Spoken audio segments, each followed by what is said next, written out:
Hai, Assalamualaikum warahmatullahi wabarakatuh. Perkenalkan, nama saya Fitra Kinasti, NPM 1210562201210001 kelas akuntansi 1. Saya akan memenuhi tugas Sistem Informasi Manajemen oleh dosen pengampu Pak Irman Mamulati SEAK MSA.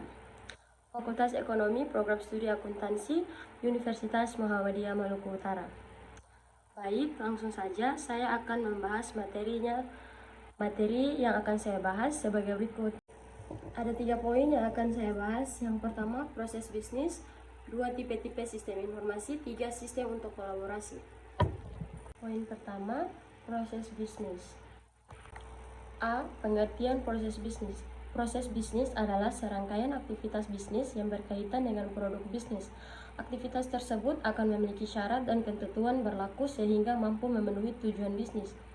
Ketentuan tersebut dapat dilakukan secara berulang-ulang untuk mendapatkan hasil yang maksimal, tetapi bisa saja memaksimalkan sebuah proses yang terjadi pada saat itu. Setiap proses pasti memiliki tujuan dan peran yang berbeda-beda, tetapi tetap pada satu jalur dan tujuan yang sama. Tujuannya adalah mengembangkan visi misi perusahaan ke arah yang lebih baik. D. Jenis-jenis proses bisnis. Ada 3 jenis proses bisnis yang perlu diketahui, yaitu 1. Proses primer adalah proses yang berkaitan dengan operasional sehingga menghasilkan nilai produk. Ada 3 tahap dalam proses primer, yaitu produksi, marketing, pelayanan kepada pelanggan. 2. Proses sekunder. Dalam proses ini yang terjadi bukan penambahan nilai, melainkan bagaimana menyiapkan lingkungan yang mendukung proses primer. Proses dukungan harus berjalan selaras dengan operasional perusahaan. 3. Proses manajemen. Ketika memasuki proses ini, adanya keterlibatan pengawasan hingga pemantauan dari segi manajemen. Kemudian, pengelolaan hingga manajemen strategi perusahaan harus tepat agar sesuai dengan tujuan perusahaan. Proses ini juga melibatkan rencana strategis hingga pengelolaan operasional perusahaan. C. Tahap-tahap dalam bisnis. Ada beberapa tahap yang termasuk dalam bagian proses bisnis, yaitu analisis aktivitas, membuat keputusan, pelaksanaan, dan evaluasi.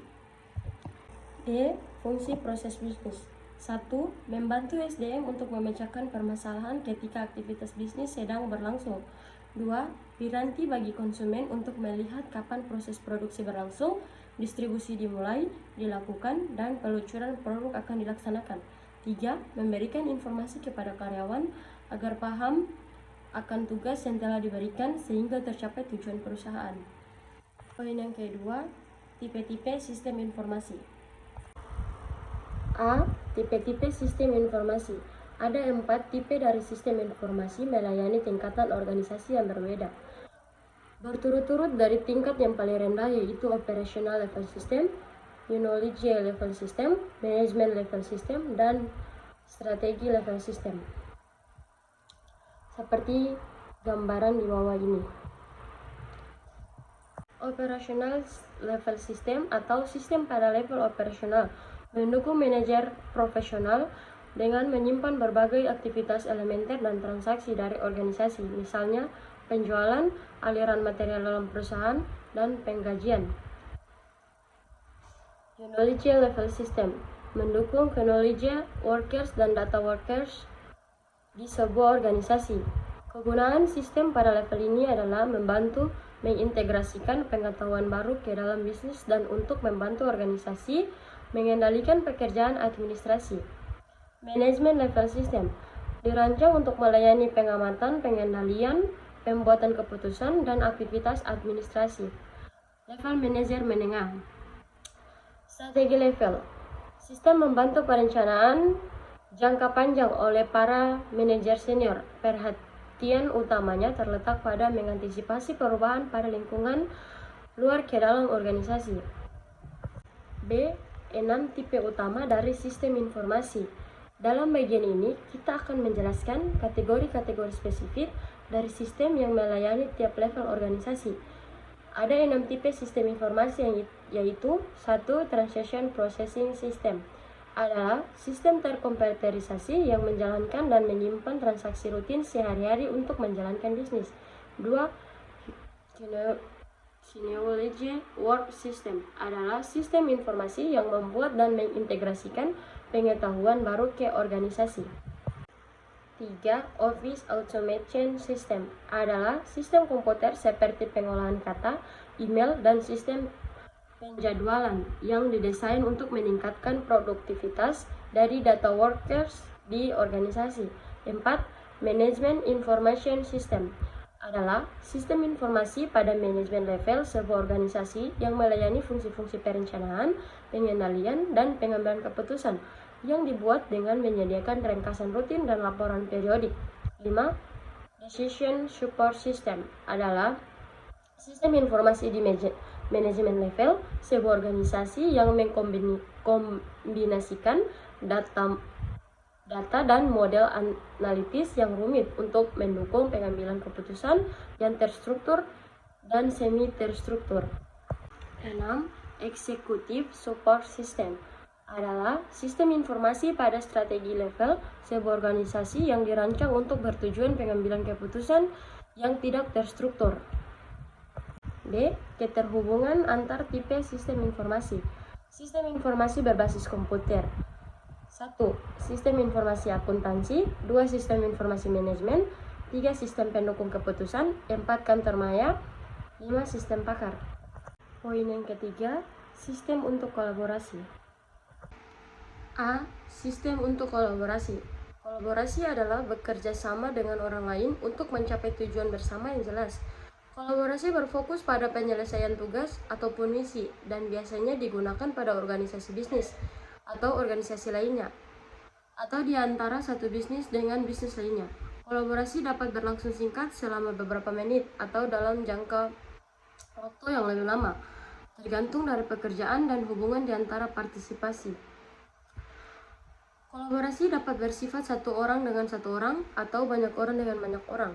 Karyawan dapat berkolaborasi dalam kelompok-kelompok. Informasi yang digunakan merupakan bagian resmi dari suatu struktur organisasi perusahaan, atau mereka dapat dibentuk menjadi kelompok-kelompok resmi dalam bentuk tim.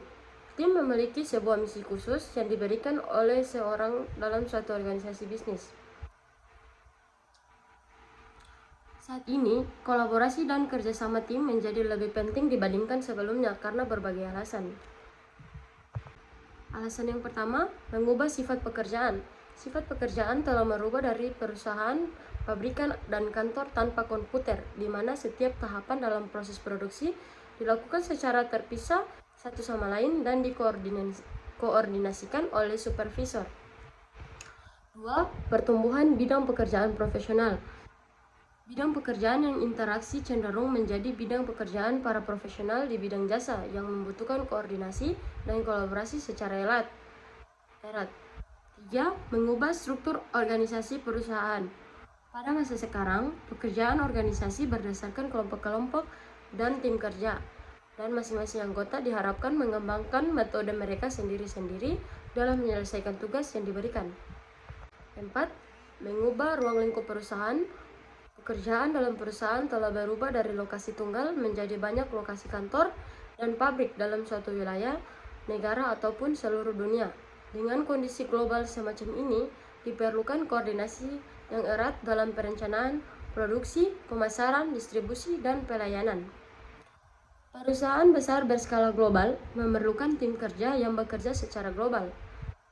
Dan yang kelima, menitik beratkan pada inovasi.